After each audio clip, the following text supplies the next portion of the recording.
আসসালামু আলাইকুম। আশা করি সবাই ভালো আছেন। গল্পের শুরুতে একজন ভিক্ষুককে দেখা যায়। ভিক্ষুকটি ছিল ছদ্মবেশী নামে একজন বড় ব্যবসায়ী। আর তিনার নাম ছিল মাইক জকসন। আর তিনি সব জায়গায় ভিক্ষা করে বেড়াতেন।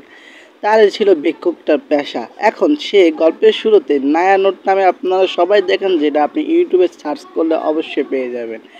তখন দেখা যায় তাকে একটা ছেলে 10 টাকা দিয়ে তাকে সাহায্য করলো, কিন্তু সে তো আসলে ভিক্ষুক নয়, সে ভিক্ষুক নামে একজন বড় ব্যবসায়ী। তিনি বড় ব্যবসা করে নিজে ভিক্ষুক ছদ্মবেশ এই জন্য নিলেন যে মানুষকে কেন সাহায্য করে না, কেন একটা মানুষ একটা ভিক্ষুককে কেন দান করে না, কেন মানুষকে সাহায্য করে না। তখন একটি লোককে দেখা যায়, যে লোকে অনেক ব্যস্ত ছিল, সেই লোকটা চাকরির পিছনে অনেক ছুটে বেড়াতো, কিন্তু সে চাকরি পেত না। এই নিয়ে তার দিন যাপন যাচ্ছে। তখন সে দেখতে পেল একজন ভিক্ষুককে একটি মানুষ সাহায্য করতেছে 10 টাকা দিয়ে। সে চিন্তা করলো, আমি যদি তাকে সাহায্য করি তাহলে আল্লাহ আমাকে সাহায্য করবে।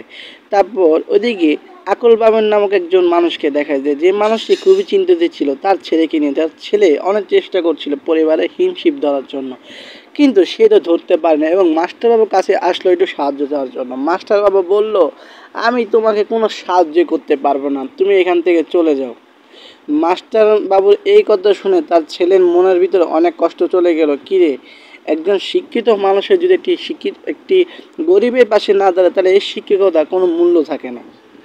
তাই এই এই চিন্তা করে ছেলেটি কি করলো, দীর্ঘদিন হার্ডওয়ার্ক করলো, কিন্তু কোনো চাকরি পেল না।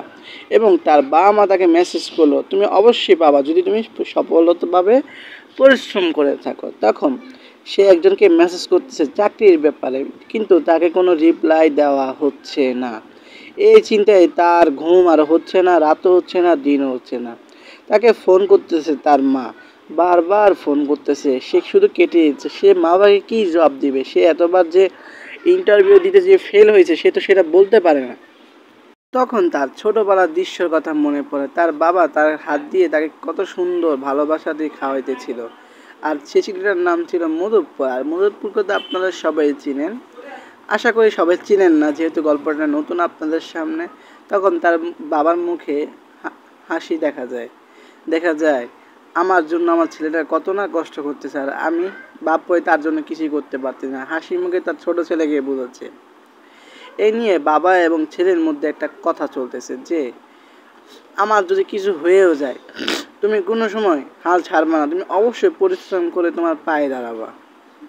তখন গল্পের ফিডব্যাকে দেখা যায় যে ছেলেটি তার বাবার কবরত কী করলো, জিয়ারত করলো, যে তার বাবা তাহলে মারা গেছে।